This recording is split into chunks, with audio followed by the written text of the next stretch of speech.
aad baan u mahadsantihiin dabcan waxaan marka ugu horeysa u mahad celinayaa shacabka iyo xukuumadda iyo madaxweynaha reer Djibouti madaxweyne Ismaaciil Cumar Geele waa oday Soomaaliyeed waa oday dadka Soomaaliyeed meel ka sii degaan sharaf iyo karaamo ku dhaxleh taariikhna ku leh waxaan ugu muhiimsanaa inaan soo booqano soo siyaarano la tashanno guud ahaan Djibouti iyo horumarka ay gaartay aan u kurgalno kana codsanno in wixii nala qaban karo ay Soomaaliya la qabtaan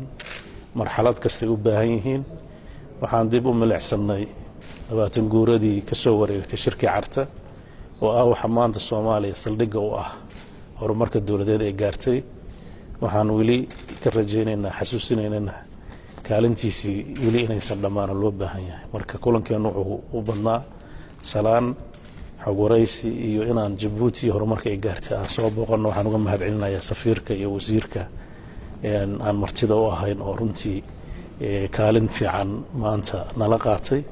waxaan rajaynayaa dhinaca horumarka dhinaca dhaqaalaha ay gaareen inaan wax badan uga dayan doono wax badan oo isku wadaarsan doono wax badan iska kaashan doono hadii